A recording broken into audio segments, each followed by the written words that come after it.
right, so anyways, thank you all for your attendance. We want to do a small little kind of finish up here with other research that's ongoing and upcoming, and then also get some input and feedback from all of you, which we do every year. And you'll see some of the things we talked about in previous years, we made progress on. Some things are still just on a list, and you know, they'll be getting there, but it's hard to do everything at once. But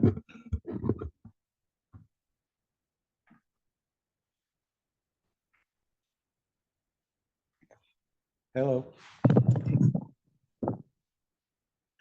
Yeah, how do we do this again?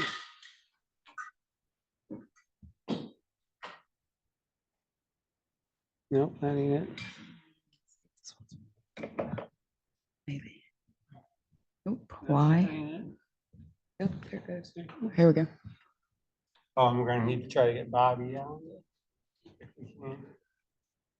That would require Stephanie, and I told her we were done with her. Darn it. I'll go get her, or I'll message her. Okay, well, all right, so we do have a couple other projects going on, and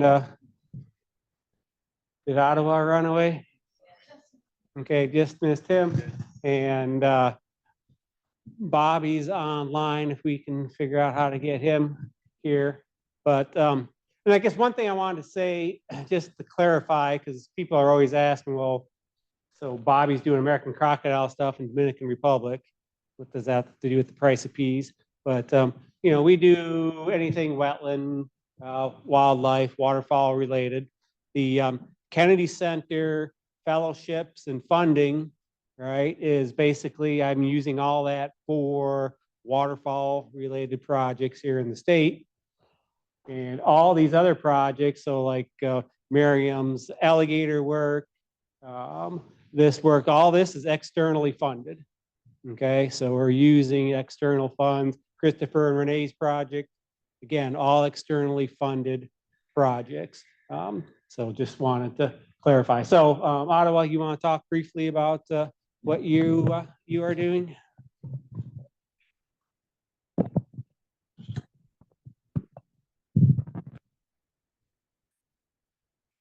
All right.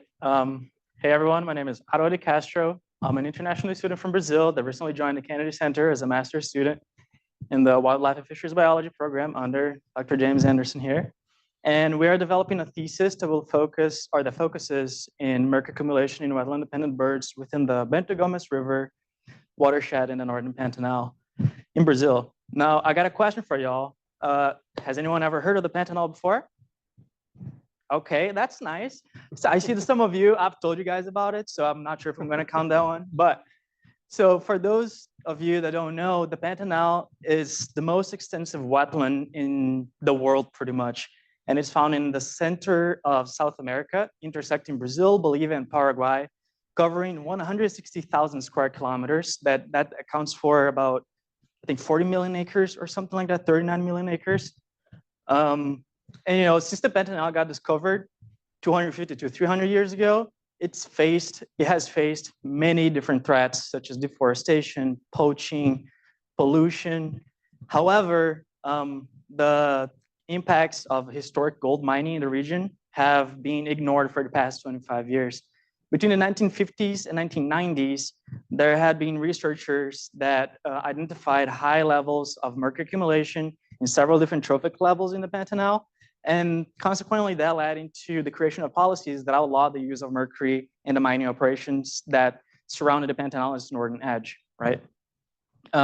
Nonetheless, it's still very important for us to keep investigating trains of mercury in the environment over there, since there are still lots of mining operations going on. And besides those that are officially recorded, there are a bunch of them that are also illegal and do rely on the use of mercury for the gold amalgamation process to extract the gold from the gold ore. Now, the Bento Gomes River watershed is found at the northernmost edge of the Pantanal, and this river feeds into the Paraguay River, which is one of the two main rivers that connect together, forming this great delta that we know as the Pantanal, and it floods it all. Right, so everything that happens in the Bento Gomes will consequently affect the rest of the Pantanal as a whole. So the goal of our research, of my research with Jim here, will be to determine the degree of mercury accumulation in these wetland-dependent birds in the Pantanal, and we'll be focusing in specific groups of birds that will be, the clades are like the anseriforms, where we have the waterfowl, the pelicaniforms, we've got some egrets, herons, and there are a few others that we won't cover right now. But we want to see how much mercury is accumulating in those birds. We also want to see where the mercury is accumulating in the abiotic factors in their habitat, such as in the soil and the water, in their diet. We want to also define what are these birds eating, because there's somewhat of a lack of research down there in regards to the diets of these different species. So we'll be covering that as well. Now, after Miriam's presentation, you may be asking me like, oh man, you're telling me that you're going to use birds for bioindicators, right? After Miriam said the birds are not a good indicator because they migrate. We did take that in consideration, and that's why we've chosen species of birds that are mostly resident to the region. And we are also going to be using feathers instead of what's been traditionally used as blood, right? Because feathers, they have an imprint that will be more representative of that area because it accumulates the mercury. That's how the birds will shed the mercury off, will be through the feathers. And as the feather forms for a 2-week period, if the birds are there, they will be representative of the accumulation of mercury for that area for that time period while the feathers were forming. And that's pretty much it. And we'll be working on that this following year. And hopefully I come back here next year and I have some cool photos of the Pantanal to show you guys and some interesting data that won't be too boring.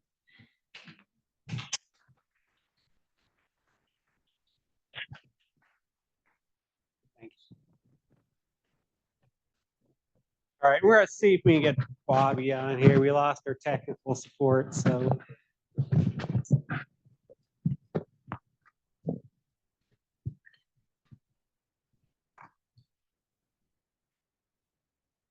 Oh, he actually might be gone.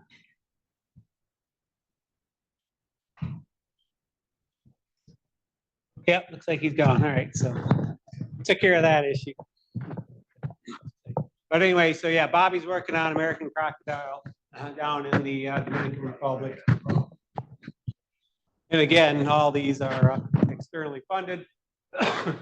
The Kennedy Center, we've also, I'm sure a lot of you are familiar with the Phil Labretsky's work with mallard and game farm mallard and mallard-like bird genetic work. So we put a little bit of funding towards that project as well. And I know they've got did y'all see the first year report on that? So I think around what 40% of the birds were mallard and 30 some were the hybrid game farm mallard. And then there's various iterations of other mallard-like ducks from the area. If anybody needs that report and doesn't have it, I can get it for you. And then wanted to talk about a couple of upcoming projects. And so again, I mentioned Crystal's help in terms of being able to get grants out there. And again, in order for us to do work, right, we need external funds. So this is pretty important for us. So Crystal, you want to talk about the first one there? Yeah. So I kind of had this small little passion project. For those that don't know, I was teaching forestry and wildlife classes here at Horry Georgetown Tech in Georgetown, which allowed me to make a lot of connections with, the Yawkey, bringing the students out there, Hampton Plantation, state park systems. And Jason Sellers had repeatedly talked about this sort of a fractured community of Gullah Geechee. And you can see that starts to kind of become a theme with my research. And there was two things that was really important to him. It was about letting these people know that they were welcome on state park land, because when state parks took over that plantation, even though they had an active cemetery there, they were told they couldn't, they were basically pushed out. And so Jason wanted to heal that wound. He also wanted to get some pollinator gardens out there. And so when I started working here, I had an opportunity. I was like, okay, Jim's going to give me the freedom to look for anything and build projects, bring in this external funding. And I thought about him when I saw this grant through NRCS. And they were looking for pollinator gardens. And I thought, well, we're talking about people that are struggling with poverty, all these different issues. How can we help them? The grant was not for the amount that we see here, which we'll talk about in a second, but so it was just a little tiny passion project. And it was like, what can we do? So the goal was to put some pollinator gardens at Hampton Plantation, get some educational kiosks installed, work with the local AME church and that Gullah community to have some educational events, do some social surveys, put actual community gardens at the AME church, and then follow them for 2 years, working with them to see what maybe some barriers would be for this type of work. So we got approval 2 weeks ago.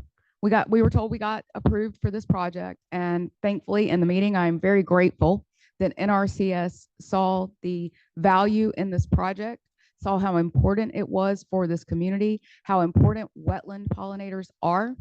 And they offered us an additional $100,000 if we would take this project for another year. So that pretty much kind of sealed what my PhD is going to be about. Because before that, I was sitting here going, what am I going to do? How am I going to do this? What's my research going to be? But that allowed me the opportunity to create an additional objective that wasn't just in raised beds looking at pollinators near wetlands. We can now expand into the wetland, start cataloging some of the species, and start looking at what pollinators are there, introduce additional plants that are maybe missing but are also regionally important, and see if we can increase those pollinators within this area. Yes. Yeah, Crystal, this is Edward Savage, specialist. We're working with the Gullah community in Horry County, and we're looking at traditional ecological knowledge. Craig knows about some of that. While it's not all the same, there were some pollinator gardens that were planted along there to kind of, help the residents a little bit. But I'm just thinking that there's some commonality here that we might want to talk a little bit more about. And, so as far as approaches, gaining knowledge, you're looking at traditional ecological knowledge also. Yeah, and we have a lady, Celie Daly, and a couple of other people that are coming in with the Xerxes Society. So anybody, if you're into wetland pollinators, you understand traditional communities, some of this traditional knowledge, I would love to talk to you. Reach out to me. Some of you I do already talk to. So it would be great to connect with these sort of people as we're going forward with this project. The official start date is September the 1st, and then we have 3 years to get this project going. So yeah, absolutely reach out to me. All right, thanks, Crystal. And then, yeah, the next project. So a year ago, you may have remembered me talking about this one. It was in development, and we did get funding for it. So basically, looking at anurans, birds, macroinvertebrates, and plants, and developing these indices of biotic integrity for isolated Carolina bays. And I guess by definition, Carolina bays should be isolated, but sometimes you gotta use keywords when you're trying to get the funders to help you out. So anyways, that's what we did. But this will be again a 3-year project, and we're doing a variety of Carolina bays. And when you do IBIs, what you look for is a gradient of highly disturbed all the way up to kind of pristine examples of these types of wetlands. And so that's what we're going to be looking to the survey. And we'll have a PhD student starting next month that'll be working on this one. And then the last one, this is with Dr. David White at Clemson University, and we're looking at basically doing some mapping to help identify some ephemeral wetlands throughout the state as areas for future restoration and or waterfowl refuge type areas. And so that again will be starting up this fall. And then potential projects moving forward. So as I said, we put a little money towards this Mallard genetic work. And everything basically on this page, we've talked with folks about and have proposals that are kind of out there being considered. So the whole genetic component, behavior, movement. I do have a PhD student that'll be starting next month. That'll be working on this, and depends on funding, kind of which direction we go particularly. We've talked extensively with Bob Perry about this Lake Moultrie and Marion, SAV, duck management, the history of what goes on out there. And we hope to, we've talked with the folks at Santee Cooper, and we have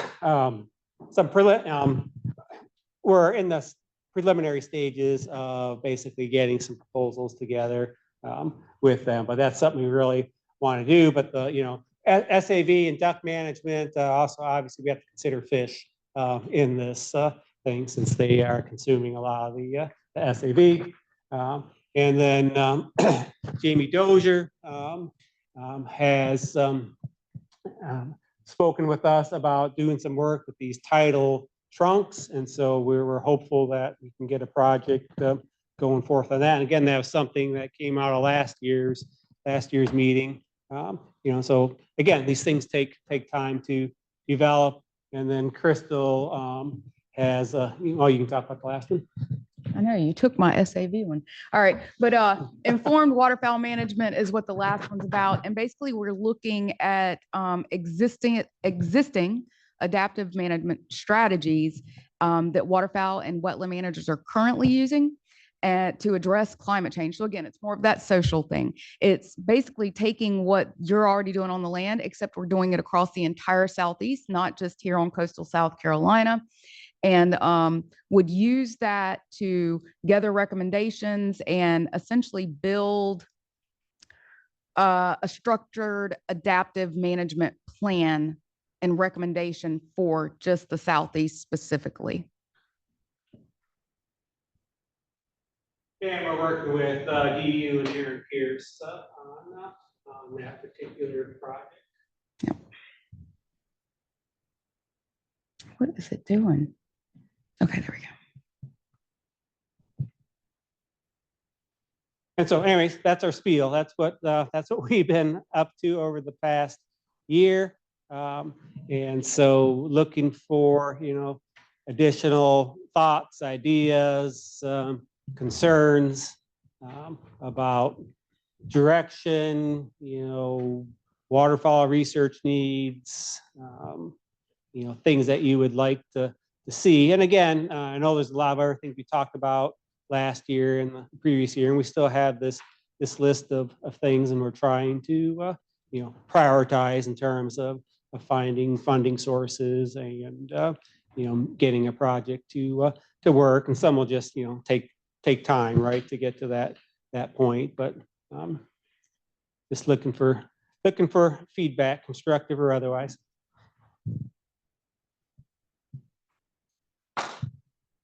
Oh, my start here. All right. I don't know if you're familiar with the South Atlantic salt. Pine. I don't know if you're familiar with the South Atlantic Salt Marsh Initiative, SAMC it's called. But South Carolina, I think, is developing its Salt Marsh Action Plan. North Carolina just released its Salt Marsh Action Plan a few weeks ago. A lot of what's in there is how to save our marshes, basically. A lot of marsh research using set elevation tables in North Carolina in particular are showing that the marshes are not keeping up with sea level rise. The sea level's rising faster than the marshes can accrete and move upwards and backwards.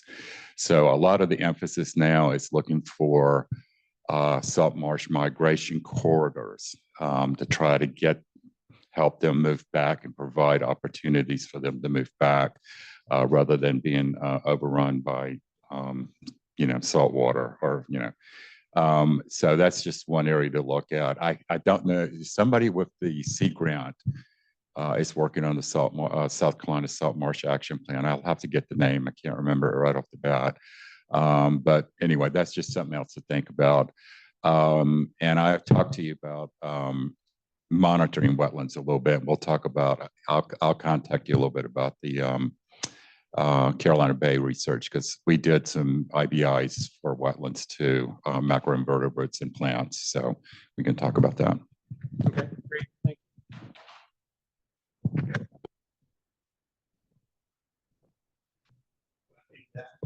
Oh no, you got a good voice? Tell me. You sound pretty loud.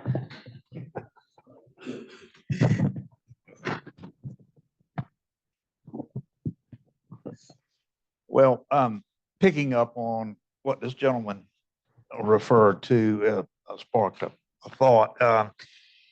The Nature Conservancy has done a significant amount of analysis with salt marsh immigration, so to speak. Not migration, in my opinion, immigration. And so that information's out there. They've done an intense study on that. If you're interested, I'd contact the Nature Conservancy office in Mount Pleasant. Dr. Liz Fly is, if you're familiar with her. Yeah. So that's one point. Jim, in terms of future projects, I think I may have brought this up in the past, but I think a study of the ecology of Phragmites would be a very valuable project for a variety of reasons.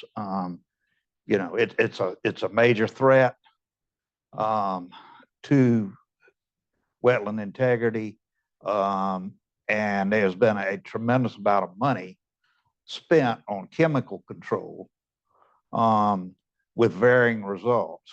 And looking at the potential adverse effects of continued chemical application to estuarine systems, looking at what species associations, birds as well as invertebrates, reptiles, effect on those, and I just think it's a pressing need for a master's student or several master's students, or perhaps a PhD.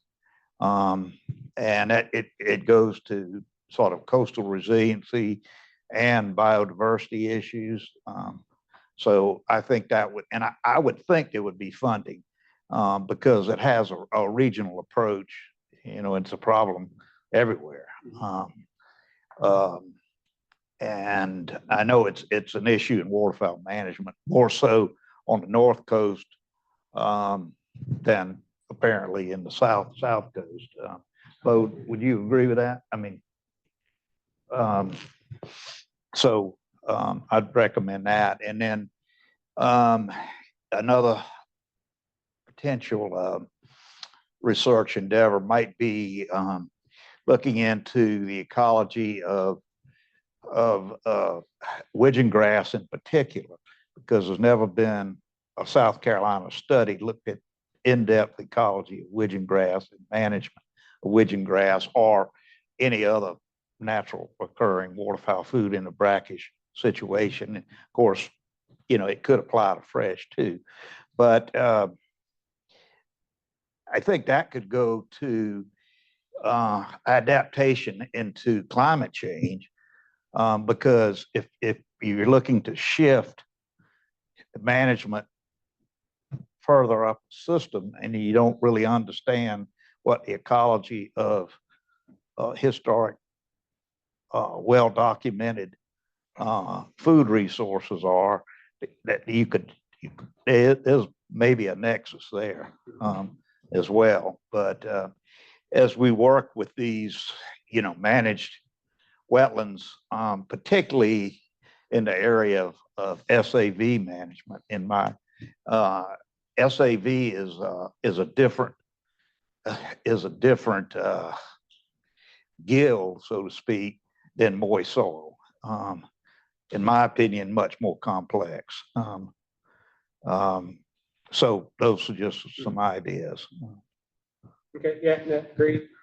Appreciate that.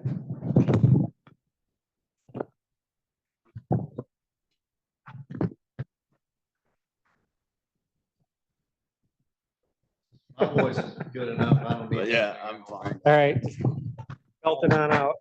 One thing that Mr. Craig and I were talking about at lunch is, I think there's maybe and Bo might correct me if I'm wrong, and I hope I am, I think there might be a lacking of, colonization rates and basically how invertebrates are responding to some of our management decisions that we're making out in the field. And when I say that, when Greg brought up a good point, when we're doing a burn to revamp a system, or if I'm going in and mowing or pulling a disc in the fall before we flood up, how are these invertebrates responding and what is best for the invertebrates? And I think you could put that into long-term solutions as we look forward to this marsh migration.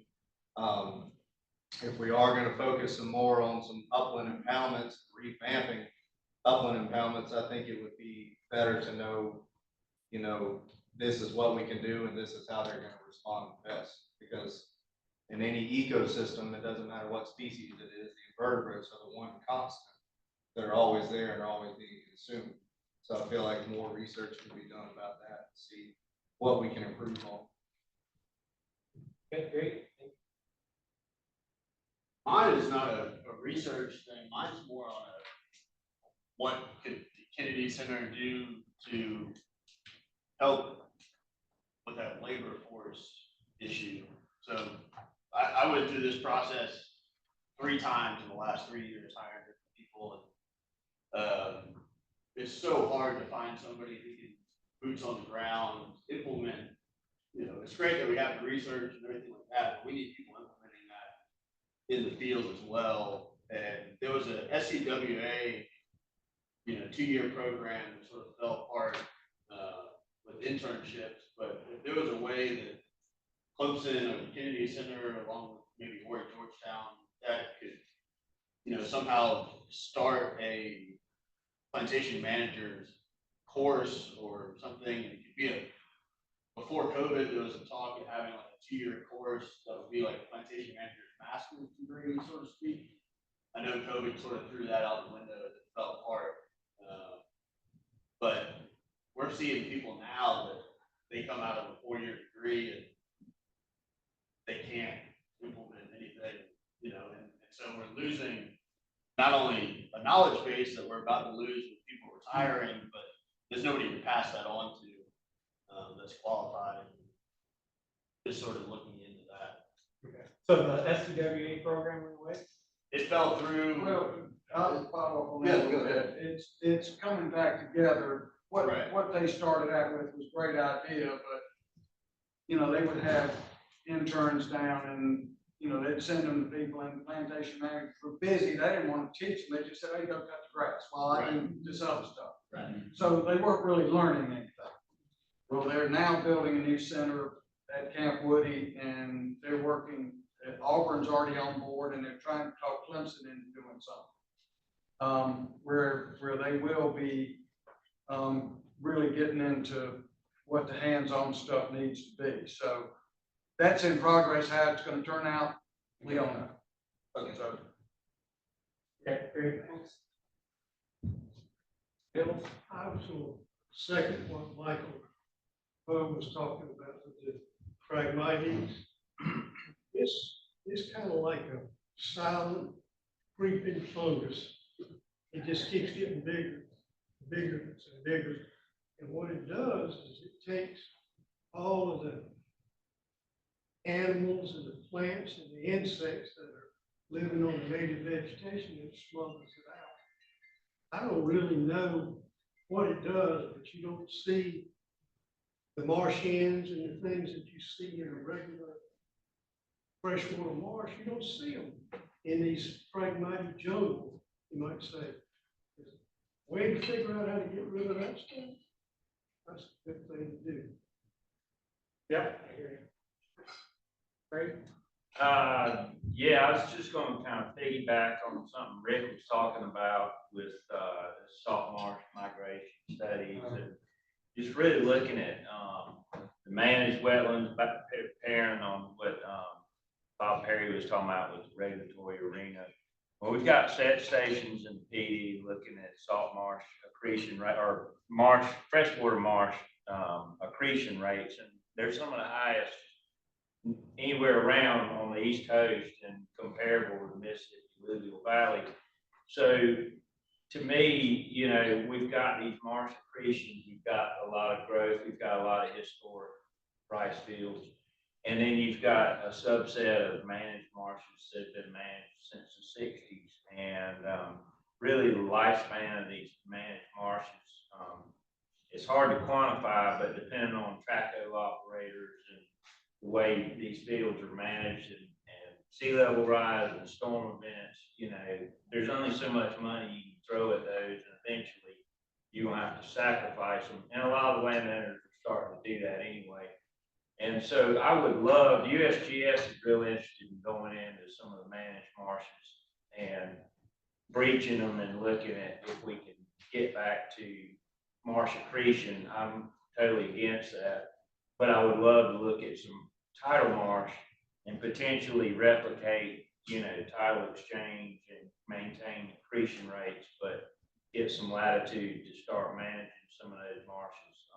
And so anyway, that's something I think that could be a good project down the road. And I think the U.S. Geological Survey and even the Sea Grant folks are interested in funding some of that. And so another alternative would be putting more water control structures and manage existing to try to replicate tidal exchange and natural flood events and that kind of stuff. And a lot of it may tie into how we're managing those marshes, and, you know, when we want to put water on during freshets and other things. But I think it's a really important management field that needs to be tapped to really preserve the lifespan of these managed marshes that we have. Okay, yeah, great. Other thoughts?